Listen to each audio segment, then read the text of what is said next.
जय श्री राधे, जय श्री राधे। श्री राधा रानी ब्रज सीमा परिक्रमा, मान मंदिर बरसाना 2011 का आज 36वां पड़ाव दिनांक 16 को षष्ठी तिथि गुरुवार के दिन केदारनाथ धाम में पड़ा हुआ है।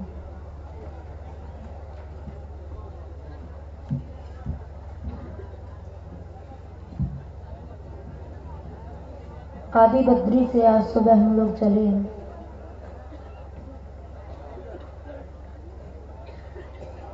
पसोपा भाव बरौली होते हुए यहाँ केदारनाथ जी के चरणों में पहुंचे।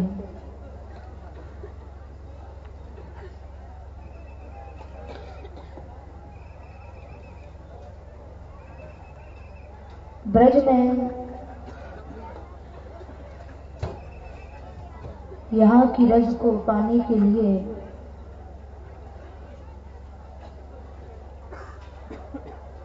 बड़े बड़े देव अपने अपने लोगों को छोड़कर यहाँ आए।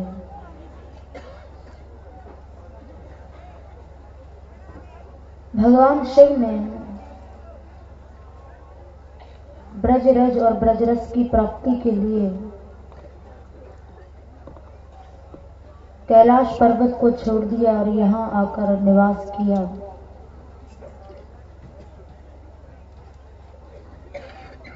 यहाँ की जो शिलाएं हैं श्वेत रंग की हैं। ये श्वेत शिलाएं दिखाती हैं, बताती हैं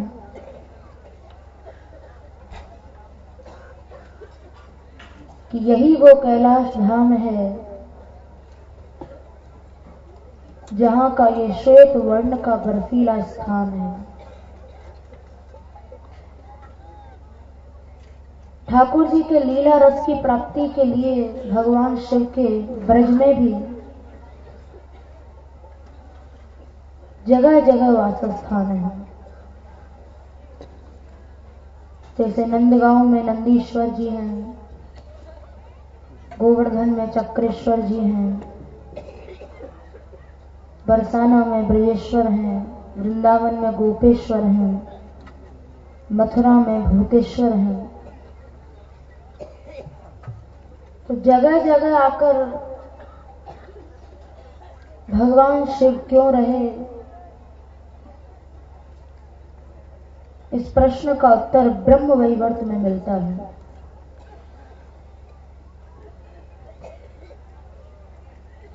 ब्रह्म वैवर्त नाम क्यों पड़ा क्योंकि वहां ब्रह्म भगवान के संपूर्ण ऐश्वर्य का उस ग्रंथ में वर्णन आता है, इसलिए इसका नाम ब्रह्म वैवर्त हुआ। क्योंकि जितने भी देवता हैं ये सब भगवान के अंश से उत्पन्न हुए हैं, चाहे वो विष्णु हो, महाविष्णु हो, नारायण हो। जबकि लोग उल्टा समझते हैं, लोग समझते हैं कि विष्णु भगवान से श्री कृष्ण का प्राकट्य हुआ, जबकि ऐसा नहीं है। भागवत जी ने भी इस बात को स्पष्ट कर दिया, एते चांश कलह पुंसः कृष्णस्तु भगवान सह इंद्रारी व्याकुलम लोकम मृडयन्ति युगे युगे। कि सबके जो मूल हैं, अंशी हैं, वो भगवान कृष्ण हैं। कृष्णस्तु भगवान सह, भगवान तो श्री कृष्ण ही हैं। अन्य जितने भी देवी देवता हैं, चाहे वो विष्णु हैं, महाविष्णु हैं, नारायण हैं, ये सब भगवान के अंश से उत्पन्न हुए हैं, उनकी कला से उत्पन्न हुए हैं।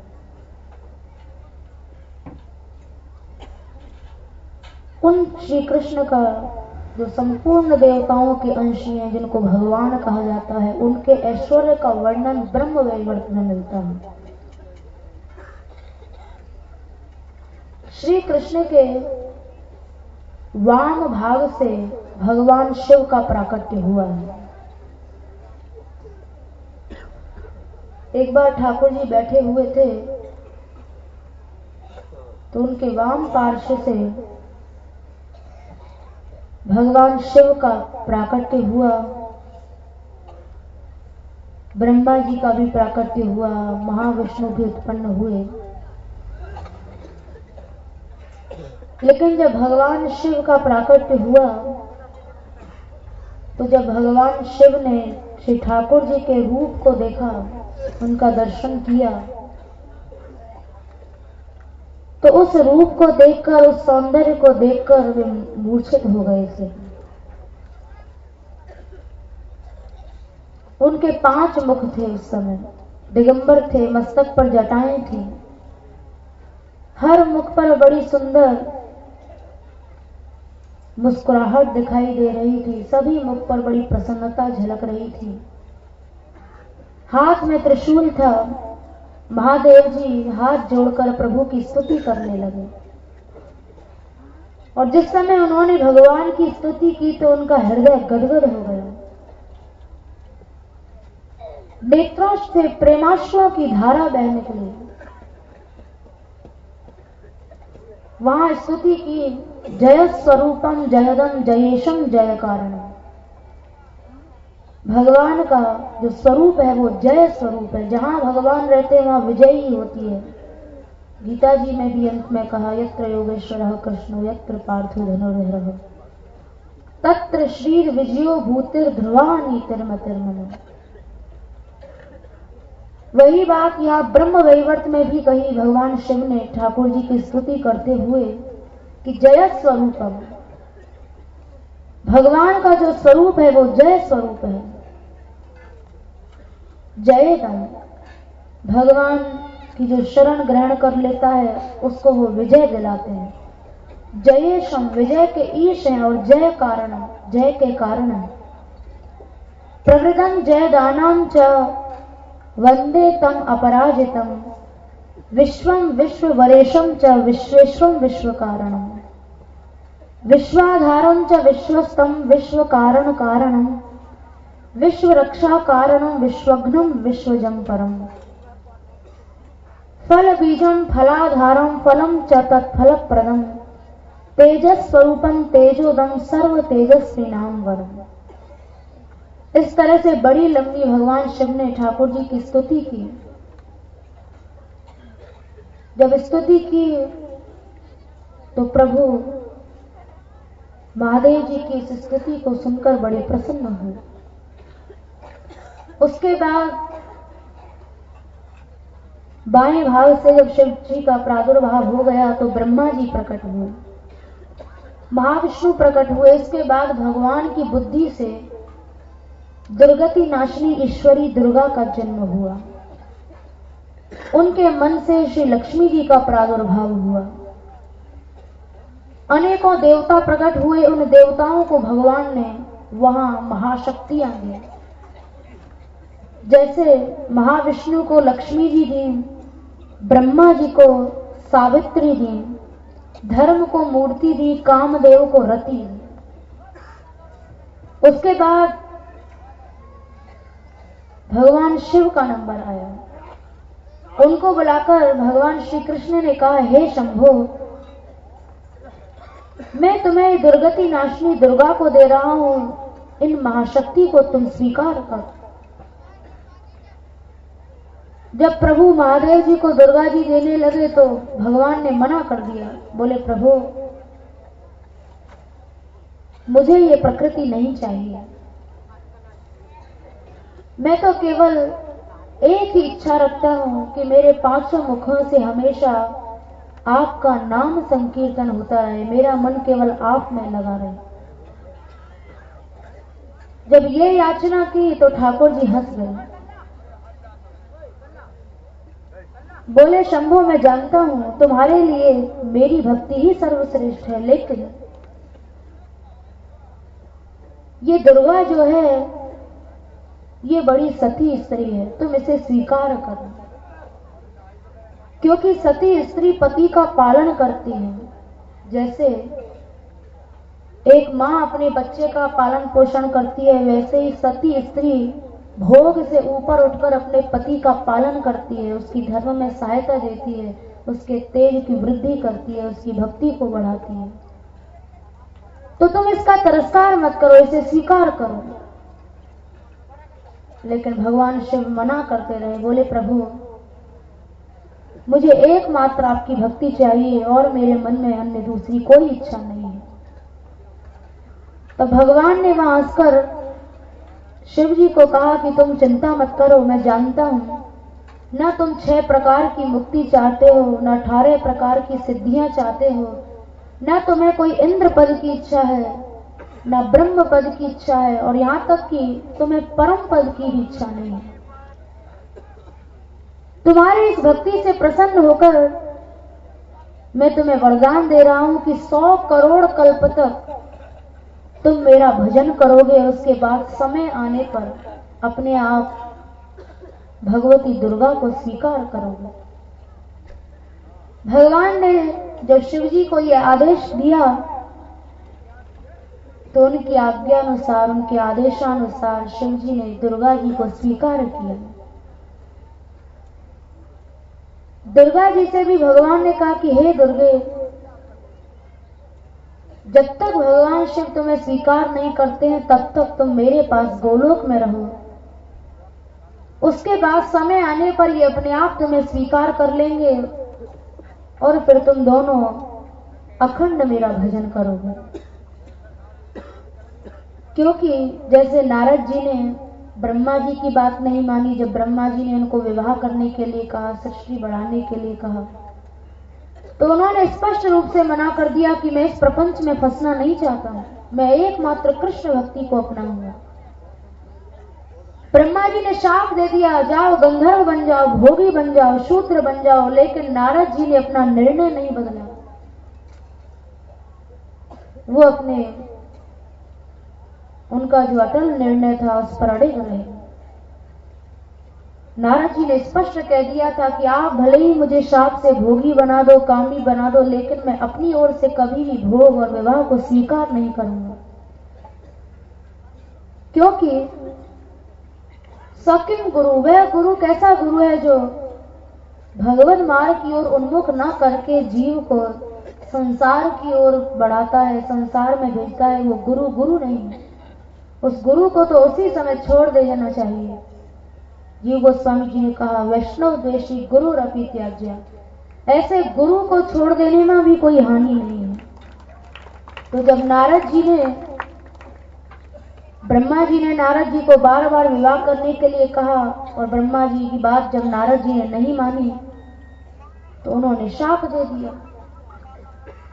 उसके बाद नारद जी ने ब्रह्मा जी को शाप दिया, बोले ब्रह्मन, आपने ये शाप मुझे अकारण दिया है। मनुष्य जन्म का एकमात्र लक्ष्य भगवत भजन होता है, लेकिन आपने अपने कृष्ण भक्त पुत्र को शाप दिया है, इसलिए जाओ मैं भी आपको शाप देता हूं कि 3 कल्प तक आपकी पूजा नहीं होगी। इसलिए ब्रह्मा जी के कहीं मंदिर भी नहीं मिलते हैं, क्योंकि उनको नारद जी का शाप है। यद्यपि भगवान शिव ने भी दुर्गा जी के लिए मना किया, लेकिन जब भगवान की आज्ञा हुई तो उन्होंने भगवती दुर्गा को स्वीकार किया। और उसके बाद भगवान शिव ने दुर्गा जी को त्रैमासिक नाम का एक व्रत बताया और कहा कि हे दुर्गे, इस व्रत के द्वारा तुम श्री राधा रानी की उपासना करो। इस व्रत से तुम्हें दिव्य पुत्रों की प्राप्ति होगी। और उसी व्रत से उनको गणेश जी और कार्तिकेय जैसे दिव्य पुत्र मिले थे।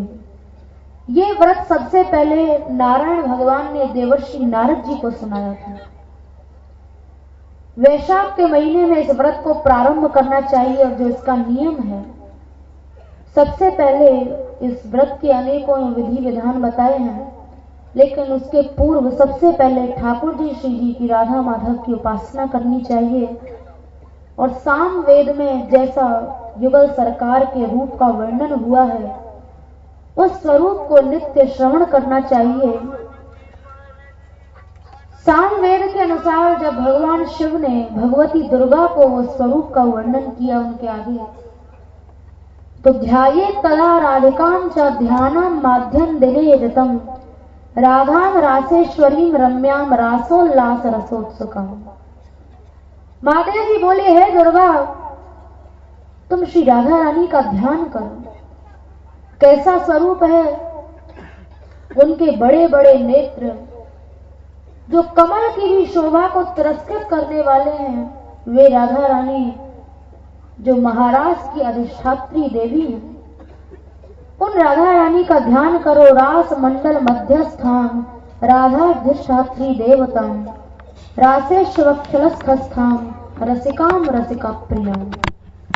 उन्हीं की कृपा से मुझे महाराष्ट्र में प्रवेश मिला था। उन रासेश्वरी श्री राधा रानी का ध्यान करो, जिनका शरद पूर्णिमा के चंद्र की तरह सदैव मुख कमल मुस्कुराता रहता है। उनके मुख मंडल का श्रृंगार करने का एक बार मुझे भी सौभाग्य प्राप्त हुआ था। आखिर में शिवजी बोले, ब्रह्मादि विष्ट सेव्येन श्री कृष्णे नैव सेवितम। ब्रह्मा आदि, यहां तक कि मैं भी, जिन श्री कृष्ण की उपासना करते हैं, वो श्री कृष्ण उन राधा रानी की उपासना करते हैं। उन राधा रानी का तुम ध्यान करो और 16 उपचारों से उनकी पूजा करो।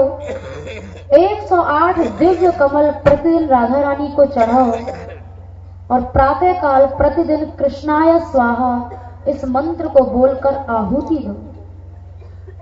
रोजाना 108 ब्राह्मणों को भोजन कराओ। 3 महीने तक इस व्रत को करना और जिस दिन इस व्रत की प्रतिष्ठा हो तो उस दिन 90,000 कमलों को ठाकुर जी श्री जी के विग्रह पर चढ़ाना, 9,000 ब्राह्मणों को भोजन कराना, 90,000 आहुति देना और 90 प्रकार के फलों का दान करना। इस व्रत के प्रभाव से 100 जन्म तक नारी विधवा नहीं होती है और अखंड पुत्रवती बनी रहती है। और तुम मुझे हर जन्म में अपने पति के रूप में देखना चाहती हो, तो इसलिए इस त्रैमासिक व्रत को विधिवत करो। इससे तुम्हें हर जन्म में मेरी प्राप्ति होती रहेगी। यह सुनकर पार्वती जी ने कहा, प्रभु, आपने ये जो मुझे व्रत बताया, यज्ञ करना, दान करना, वेदाध्ययन करना, तीर्थ सेवन करना, जप तप करना, संसार में ये जितने भी साधन जीव के मोक्ष के लिए बताए गए हैं, ये जितने भी साधन हैं, ये साधन एक और ठाकुर जी श्री जी की आराधना एक और है।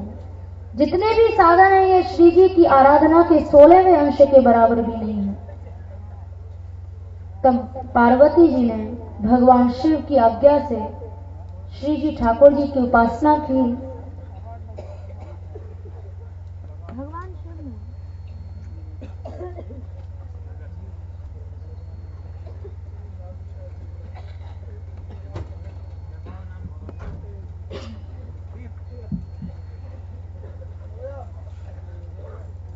भगवान शिव ने वहां पार्वती जी को कहा, देवी, तुम्हें गणेश और कार्तिकेय जैसे तेजस्वी पुत्र जो प्राप्त हुए हैं, ये इसी उपासना के कारण प्राप्त हुए हैं। पार्वती जी ने कहा, स्वामी, आप ठीक कह रहे हैं। इस उपासना के बिना मुझे आपकी प्राप्ति भी नहीं हो सकती थी और इस उपासना से मुझे ये विश्वास हो गया है कि अब हर जन्म में मुझे आपकी प्राप्ति होती रहेगी।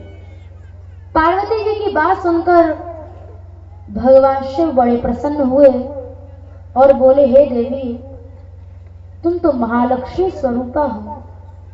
इस संसार में तुम्हारे लिए ऐसी कोई वस्तु नहीं है जो तुम्हारे लिए असाध्य हो। सर्वत संवत स्वरूपा अनंत शक्ति कारिणी हो। तुम्हारी सहायता के बिना विष्णु सृष्टि का पालन नहीं कर सकते हैं, ब्रह्मा सृष्टि का निर्माण नहीं कर सकते हैं और मैं रुद्र होकर भी सृष्टि का संहार नहीं कर सकता हूं। सृष्टि के निर्माण, पालन और संहार में हमें तुम्हारी सहायता की आवश्यकता पड़ती है। तुम आद्या शक्ति हो, अब राधा रानी की उपासना करो। इस व्रत में सनत कुमार तुम्हारे पुरोहित होंगे और यज्ञ में जितने भी साधन लगेंगे, कमल है, द्रव्य है, वो सारे साधनों का प्रबंध मैं स्वयं करूंगा। लक्ष्मी धन की व्यवस्था करेंगे और अग्निदेव वेद पाठ करेंगे, क्योंकि राधा रानी की उपासना है तो सभी देवता इस उपासना में भाग लेने में अपना सौभाग्य समझ रहे हैं। जिन अग्निदेव को हव्य घाट कहा जाता है, जो यज्ञ के भाग को देवताओं तक पहुंचाते हैं, वो अग्निदेव तुम्हारे इस व्रत में वेद का पाठ करेंगे। वायु देवता बुहारी लगाएंगे, वरुण देवता जल का प्रबंध करेंगे और सभी देवता राधा रानी के इस उपासना में तुम्हारा सहयोग करेंगे। यक्ष लोग सामग्री ढोएंगे, स्कंद स्वामी कार्तिकेय सामग्री के अध्यक्ष होंगे। इस प्रकार से ये व्रत विधि विधान के अनुसार तुम पूर्ण करो। इसमें परोसने का काम स्वयं देवराज इंद्र करेंगे। चंद्रमा व्रत के अधिष्ठापक होंगे। सूर्य देव दान का निर्वचन करेंगे। असंख्य ब्राह्मणों को तुम भोजन कराओ। भगवान शंकर ने इस प्रकार से जो त्रैमासिक व्रत की विधि है, वो विधि पार्वती जी को बताई। पार्वती जी ने भगवान शिव के परामर्शानुसार विधिवत उस यज्ञ को पूर्ण किया। इससे उन्हें श्री जी ठाकुर जी युगल सरकार की कृपा प्राप्त हुई। भगवान शिव की ठाकुर जी श्री जी में जो निष्ठा है, जो भक्ति है, उस भक्ति के कारण एक बार जब रास में आसुरी मुनि के साथ भगवान शिव गए थे सखी रूप बनाकर, तो वहां भगवान शिव को देखकर राधा रानी ने कहा ठाकुर जी से कि हे श्याम सुंदर, महादेव जी को आपने रास में प्रवेश कैसे दे दिया? तब ठाकुर जी ने कहा, देवी, इन्होंने 60,000 युगों तक मेरा भजन किया और इतने लंबे समय के भजन के बाद जब इनके अंदर तुम्हारे चरण रज की इच्छा उत्पन्न हुई, तो मैंने इनकी मनोरथ को पूर्ण करने के लिए इनको रास रस में प्रवेश दिलाया। तो श्री जी ने ठाकुर जी से प्रश्न किया, तो हे श्याम सुंदर, मैं जानना चाहती हूं कि ये जहर क्यों खाते हैं, आंख धतूरा इनका भोजन क्यों है? तब ठाकुर जी ने बताया कि हे राधे, एक बार जब भगवान शिव ने पार्वती जी को त्रैमासिक व्रत बताया था, तो उस व्रत में जितने भी अच्छे अच्छे पदार्थ थे, उन सब पदार्थों को भगवान शिव ने मुझे समर्पित कर दिया। अब जो वस्तु उन्होंने मुझे भेंट में दे दी, उसे वो स्वीकार नहीं कर सकते हैं। जिन वस्तुओं को उन्होंने मुझे समर्पित नहीं किया, जैसे जहर है, आग धतूरा भगवान को चढ़ता है, जो वस्तुएं उन्होंने मुझे समर्पित नहीं की, वो उनको स्वीकार करते हैं। तो पार्वती जी पूछने लगी, इनके मस्तक पर जटाओं का जंगल कैसा है? तो ठाकुर जी बोले, हे राधे, इन्होंने जब 60,000 युग तक मेरा भजन किया था, तो उस समय इनके केश जटाओं का जंगल बन गए थे। पार्वती जी ने उस समय महादेव जी की बड़ी स्तुति भी की। तो राधा रानी पूछने लगी, अब मैं जानना चाहती हूं कि इनके 5 मुख क्यों हैं? तो ठाकुर जी बोले, हे राधे, 60,000 युग के बाद जब इनको मेरा दर्शन प्राप्त हुआ, तो इन्होंने मन में विचार किया कि ये ऐसा सुंदर रूप है कि इन 2 नेत्रों से मैं इस रूप का दर्शन क्या करूं, ये एक मुंह से इस रूप की क्या स्तुति करूं। इन्होंने ऐसा उस समय 4 बार कहा था, इसलिए इनके 4 मुख हो गए। एक मुख तो पहले ही था, 4 मुख और हो गए, जिससे उनके 5 मुख हुए और हर मुख में 3 नेत्र हुए। वो 15 नेत्रों से उन्होंने उस समय मेरा अद्भुत दर्शन प्राप्त किया था। ये कथा ब्रह्म वैवर्त के अलावा अन्य किसी भी दूसरे ग्रंथ में नहीं मिलती है। तो राधा रानी ने पूछा ठाकुर जी से कि महादेव जी जो अपने वक्षस्थल पर जटाओं की, ये मुंडों की माला धारण करते हैं, ये मुंड किसके हैं? और ये जिस भस्म को लगाते हैं वो राख किसकी है? तब श्याम सुंदर ने राधा रानी को बताया कि हे राधे, जिस समय सती जी ने प्राण त्यागे थे तो उस समय भगवान शिव इनके शरीर को लेकर घूमे थे, और जहां जहां सती जी के अंग गिरे वहां वहां सिद्ध पीठ बन गई। जो अवशिष्ट शरीर था उसको लेकर भगवान शिव मूर्छित हो गए। उस समय उनको धैर्य बढ़ाने के लिए मैं स्वयं गया। वहां जाकर मैंने भगवान शिव को अपनी गोद में बिठाया और गोद में बिठाकर मैंने उनको उपदेश दिया। उसके बाद इन्होंने काल के द्वारा अपनी प्रिया को पुनः प्राप्त किया। श्री जी ने ये सारी बातें जब श्याम सुंदर से सुनी तो वह बड़ी प्रसन्न हुई। फिर से उन्होंने प्रश्न किया कि नादिया इनका वाहन क्यों है? तब भगवान श्री श्याम सुंदर ने बताया कि हे राधे, नादिया के अलावा इनका जो भार है वो कोई भी सहन नहीं कर सकता है, इसलिए मैं स्वयं वृष के रूप में इनका भार सहन करता हूं। इसके बाद ठाकुर जी ने श्री जी को कहा कि हे राधे, भगवान शिव जो अपने गले में सर्पों की माला धारण करते हैं उसका भी एक रहस्य है। तो श्री जी ने पूछा उसका क्या रहस्य है? तो ठाकुर जी ने बताया कि एक बार जितने भी सर्प थे ये गरुड़ के भय से भयभीत होकर भगवान शिव की शरण में गए। तो अपने शरणागत की रक्षा के लिए इन्होंने उन सर्पों को अपने हृदय में ही धारण कर लिया। अब भगवान के हृदय में जब इनको वास मिल गया तो वहां गरुड़ से ये सुरक्षित रहे, गरुड़ इनसे कुछ नहीं कह पाए। तो ये सब बातें ब्रह्म वैवर्त में ही मिलती है, गर्ग संहिता में भी ये कथा नहीं मिलती है। तो श्री जी ने ठाकुर जी से भगवान शिव के स्वरूप के बारे में जो अनेकों प्रश्न किए वो सभी प्रश्न पति के रूप में भी प्राप्त होते हैं। जय महादेव, जय महादेव, जय महादेव, जय महादेव, जय महादेव, जय महादेव।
अपना प्रेम निभा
मुझे दे दिए और स्वयं गंधहीन आग धतूरा का भोग लगाते हैं, जहर खाते हैं। पूछा श्यामा ने क्यों शंकर,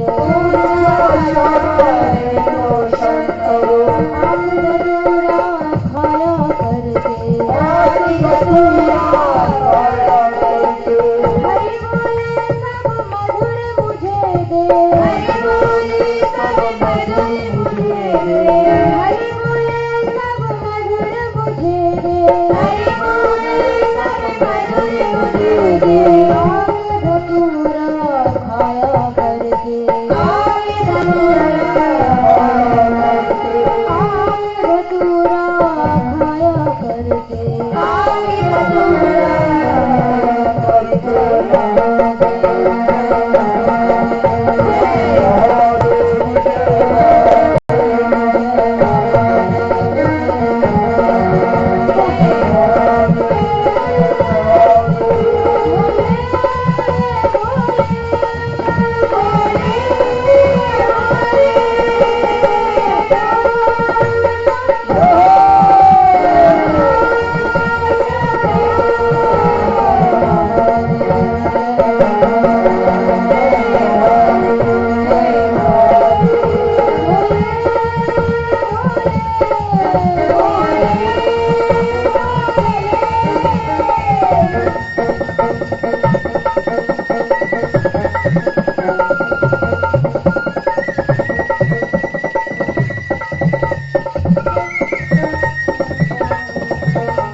पंचवदन क्यों मम दर्शन हित,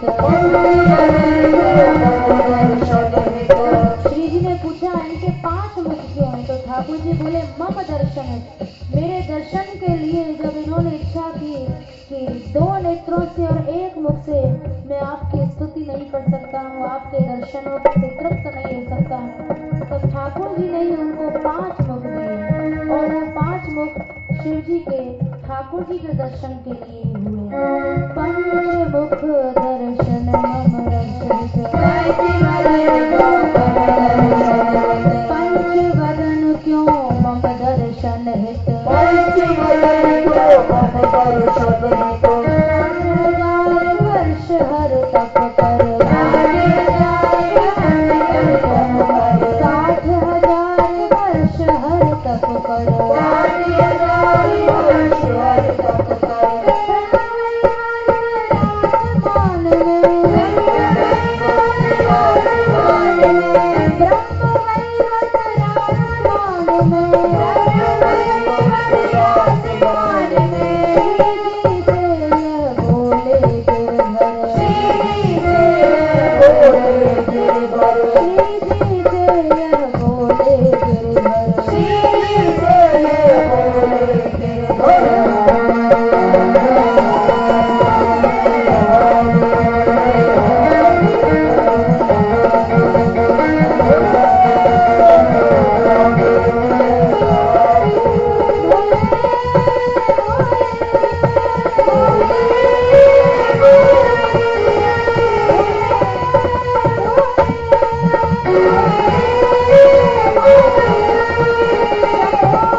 समय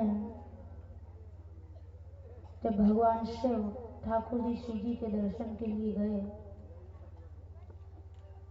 तब वहां श्री जी ने ठाकुर जी से यह सब प्रश्न किए और ठाकुर जी ने उनको उत्तर दिए। ब्रह्मवैवर्त पुराण में आता है कि गर्गाचार्य जी जो भगवान शिव के शिष्य हैं, उन्होंने कहा था कि मैंने महादेव जी से राधा नाम की महिमा को सुना है। भगवान शिव ने ही हमको ये दिव्य ज्ञान दिया था, रेठो ही कोटि जन्माघम कर्म भोगम शुभाशुभम। राधा नाम जो है, इसमें रेठो ही कोटि जन्माघम, राधा कहने में जो रकार आता है,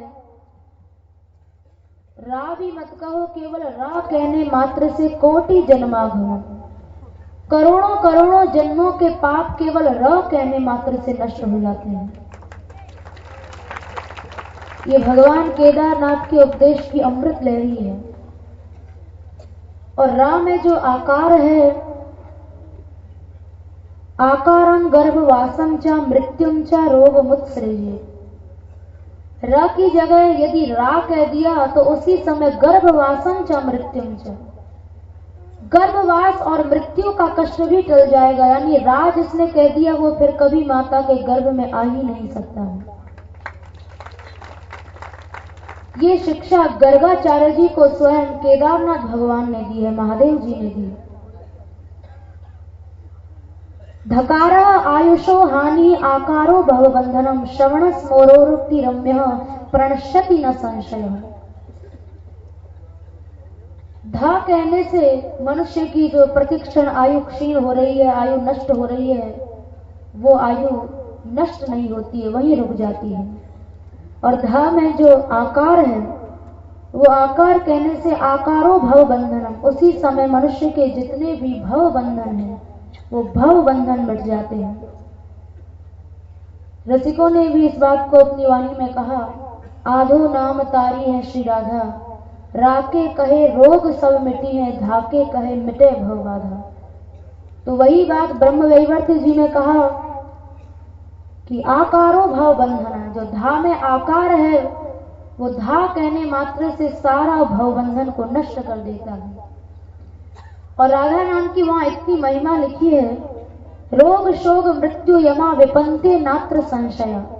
रोग शोक मृत्यु यमराज, जो लोग निरंतर राधा नाम लेते हैं, राधा नाम लेने वाले के सामने ये रोग शोक मृत्यु यमराज आने में कांपते हैं। यहां तक कह दिया कि ठाकुर जी भी राधा रानी के कारण ब्रज से नहीं गए थे। जो लोग कहते हैं कि वो मथुरा गए, द्वारिका गए, ये सब बातें गलत हैं। क्योंकि ब्रह्मवैवर्त में आता है कि जिस समय ठाकुर जी यहाँ भूतल पर अवतार लेने को आ रहे थे, तो उस समय विष्णु महाविष्णु नारायण ये सब के सब भगवान में लीन हो गए थे। और जब भगवान ने यहाँ अवतार लिया, ब्रज में लीलाएं की, मथुरा जाने का जब अवसर आया, तो उनमें जो विष्णु भगवान थे, जो नारायण अंश वाले थे, उन श्री कृष्ण को भगवान ने मथुरा और द्वारिका भेज दिया। राधा कांत जो कृष्ण थे, राधा रमण जो कृष्ण थे, वो कृष्ण ब्रज से कभी नहीं गए। राधा रानी को साथ लेकर ठाकुर जी गोलोक गए। इसलिए ब्रजवासियों ने भी कहा, हमारो मुरली वारो श्याम, नागरी दास द्वारिका मथुरा इनसो कैसो काम। कि हमारा जो ब्रज का कृष्ण है, हम तो केवल उसी को जानते हैं, ना मथुरा के कृष्ण को जानते हैं, ना द्वारिका के कृष्ण को। क्योंकि मथुरा द्वारिका के कृष्ण जो है वो नारायण भगवान कृष्ण बने हैं। जो ब्रज के कृष्ण है वो ब्रज में ही रहे हैं, वो ब्रज से कभी बाहर नहीं गए।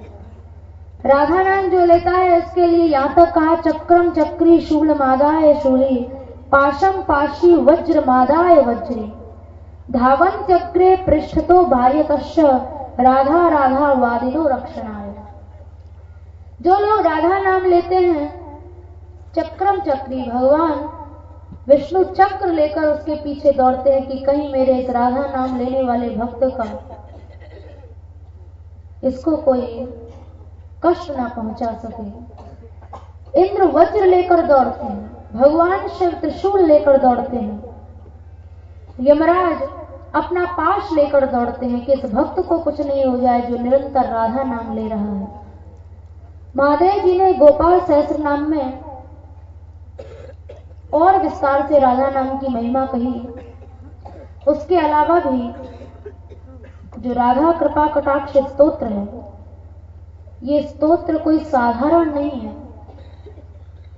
एक तंत्र है जिसका नाम समामनाय है। वो समामनाय तंत्र में ये जो स्तोत्र है, ये स्तोत्र स्वयं भगवान शिव ने भगवती दुर्गा को सिखाया था। जो राधा कृपा कटाक्ष स्तोत्र है, उसमें राधा रानी की स्वयं महादेव जी ने महिमा बताई। उन्होंने वहां एक श्लोक में कहा,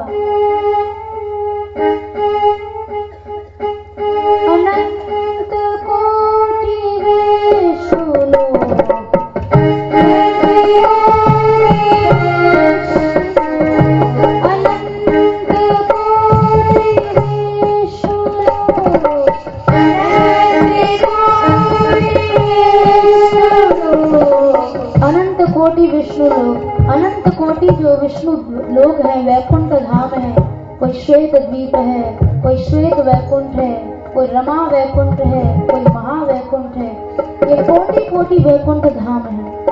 उन कोटि कोटि वैकुंठ धामों में जो करोड़ों करोड़ों महालक्ष्मियां रहती हैं, वो महालक्ष्मियां स्वयं श्री जी की आराधना करती हैं। नम्र पद में जा चुके अनंत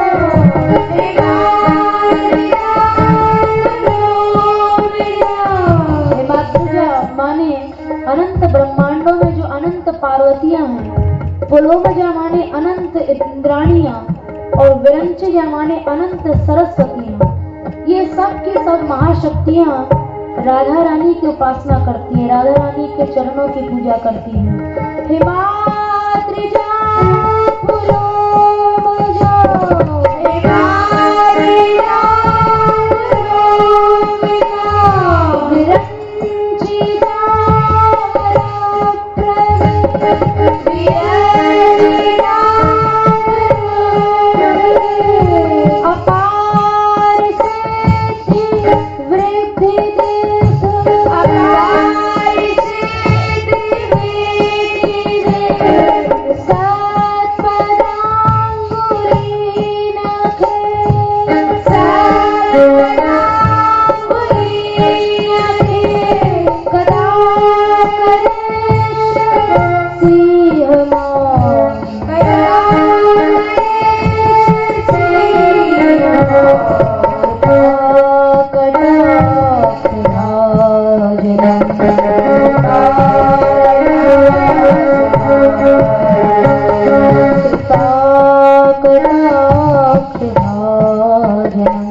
श्री जी की उपासना क्यों कराई महादेव जी ने? क्योंकि उनके चरणों में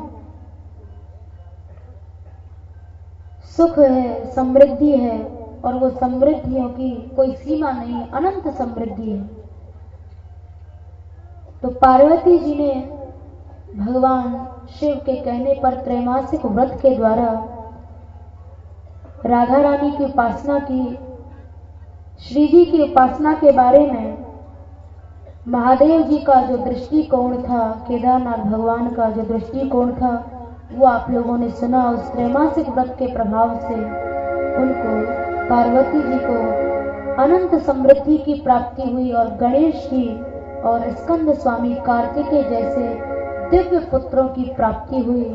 तो अनंत अनंत महाशक्तियां भी उन राधा रानी की उपासना करती हैं और उस रस रास की प्राप्ति के लिए ही भगवान शिव अनेकों जहाँ जहाँ भी कृष्ण लीला भूमि है सर्वत्र उन्होंने वास प्राप्त किया। ठाकुर जी की कृपा से, श्री जी की कृपा से भगवान शिव को ये ब्रज रस की प्राप्ति हुई। संक्षेप में केदारनाथ जी की लीला आप लोगों ने सुनी। कीर्तन राधे गोविंद गोविंद राधे गोविंद राधे गोविंद गोविंद राधे गोविंद